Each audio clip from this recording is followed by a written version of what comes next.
So I'm talking about the art of storytelling because storytelling is powerful. When we tell our story, we can empower, we can educate, we can teach, we can also hopefully perhaps inspire other people to do the same. And so that is my goal. I want to tell you how I took my gift, my calling across the big ocean to the other side of the world. But you can do the same thing here. You don't have to get on a plane and travel somewhere. So I want to say we have the unique ability in our profession to be able to walk through people with their healing journeys. We also have the opportunity to walk through them with their most challenging and difficult times. So I think really a massage therapist is a person that gives hope. And so within that, we not only enable people the opportunity to heal, but we empower them to be able to heal themselves. In our profession, we have tools. We have a toolbox. We can use those to help implement those trainings. But you just saw from watching this today that it really doesn't matter what tool you use. As long as you are putting your hands on someone and moving with intuition as to what that body needs, you are promoting healing. And that is a powerful thing. So I want to tell you that real happiness doesn't start with the next new thing, the biggest house, the shiniest car. Real happiness isn't even doing what makes you happy. Real fulfillment and happiness comes from purpose and connection. So being able to make a difference. I want to start my talk with two questions.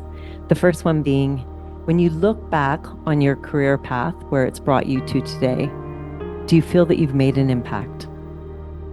And if you've already, or if you're new to practicing and you haven't started practicing yet, what do you hope to do as an impact over the span of your career? Those were the two questions that plagued me. I was always thinking all the time, what can I do to make a difference? What can I do to spread hope, to help people live a better life? So I want you to know it only takes one person to start to implement a change and make a difference. Mother Teresa said it best when she said, there are no great miracles. There's only small miracles done with great love. And it is free to dream, to see what might be, and to see the application if you step outside the box of what massage therapy is. So I'm going to tell you my story. When I first started, I started in the fitness industry. I thought, why not meet people where they want to make a difference, where they're looking to improve their own health? But we all know that any kind of therapeutic instructor fitness world is a black hole insofar as certifications go. So I became certified in everything because that's what we do. I was a fitness instructor, I was a personal trainer, I was a lifestyle coach, I was a nutritionist, and then I started getting really frustrated because my clients were expecting me to make the change for them. So then I thought, where can I make the biggest difference? Why don't I meet people at the bottom where they've already injured and hurt themselves, and the only way to come is up? There I could inspire a big change. So I moved first into the holistic health world, did a little bit of Chinese medicine, dabbled in shiatsu, became a Thai massage practitioner, Thai massage master trainer, yoga therapist, master trainer. You can see where I'm going with this. If there was a certification to be got, I got it. And so I started moving forward and thought, you know what? I could help people more if I became a massage therapist. So I went back to school, became a massage therapist, and then again, started gathering up certificates. Anything I thought would benefit or allow my patients to move into healing, I was in that course, as with all of us here. So I started collecting all my certificates and then thought, you know what? I'm going to become an osteopath. Well, I want to tell you right now that what I learned at osteopath school was I was already getting all the results as a massage therapist.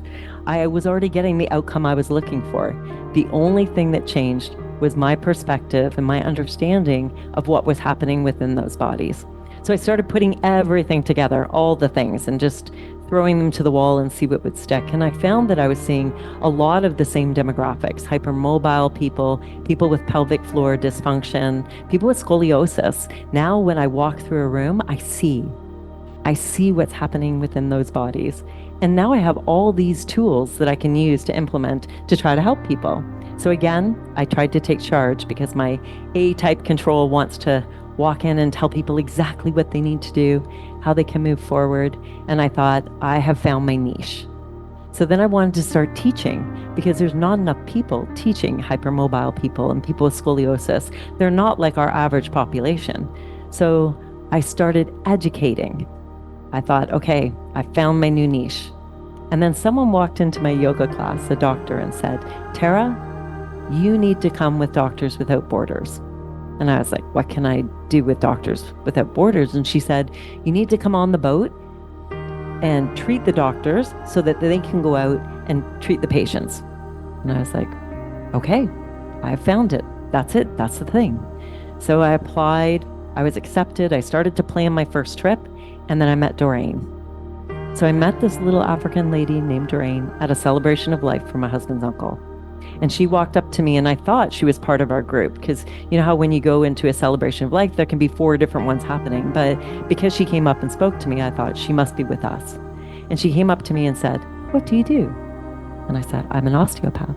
I specialize in women's health issues. And at that point, I was becoming a lactation consultant, a doula, and I also worked a lot in lactation. So I said all those things to her. And she said, we're looking for someone just like you. It's amazing. For where? And she said, Mukingi. Where's Mukingi? Zambia. Where's Zambia? Africa. Wow. Maybe. So I gave her my name, gave her my number, and said, call me for a coffee. So I met Doreen for a coffee, and I ended up in Africa. That's where I woke up. That's what I tell people, because that's what it felt like. And so once I arrived in Mukingi, I thought I was just going there to educate. So to teach nurses, physiotherapists, people better skills because there they don't have all the things that we have. They don't have the variety of medications or even just surgeries or even just a cast.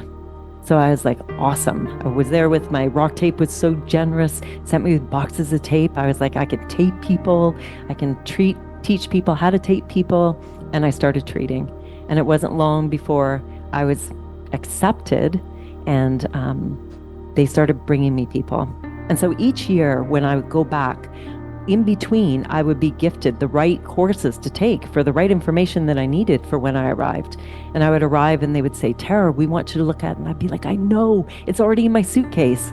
Crazy. But every time I had exactly what I needed and the tools that I needed to help educate those people. But it doesn't stop there. So it wasn't long before not only my journey took me to Africa, to Mukingi, but also I just got back from Gulu in Uganda. I'm heading hopefully to Niger to a rectocele clinic that doesn't really have much when it comes to surgeries, but they're looking for new ways to treat people.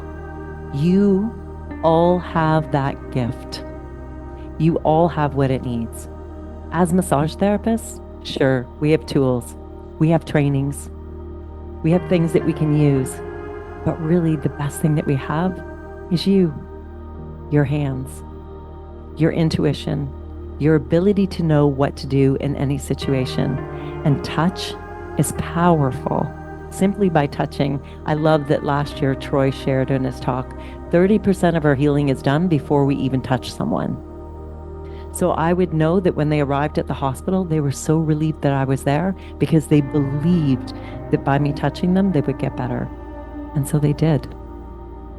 So I want to say that we need to expand our borders. We don't have to get on a plane and fly somewhere to make a big change. We can go out into the community. I don't know if you've seen what downtown Hamilton looks like, but there are people there that could really use some help. In our local shelters, in our local women's centers, that we have pro-life birthing centers that could use people to go in to just do touch, anything that makes people feel better. We all have that power. So I want to impart upon you a calling because I believe each one of us has a calling. So I'm going to share a personal story because that's the best way to end these stories. And it's in a 6-year-old little girl. And I don't even remember this story. My uncle told me. So it was the end of church And I ran to the back of the church and looked, and everyone was really busy talking. And I thought, here's my moment. So I ran up to the front and started playing on the piano, California, Here I Come, and singing an accompaniment. My first, foray into show business. And then sure enough, I saw my uncle coming, and I knew I was going to have to get down. So I ran over to the microphone, put my hands on the hips, and yelled, "I'm going to Africa to be a missionary one day," and jumped off the stage and ran away. And then I went to Africa. So I believe that all of us have a calling on our lives, and we all have something that is been and purposed in each one of us, and it's finding what that gift is. And what more special a gift than, as a massage therapist, the ability to touch and the ability to have intention behind that touch. So I want to empower each one of you here to make a difference where you are. Remember what I said at the beginning. There are no great miracles. There's only small miracles done with great love. So, thank you.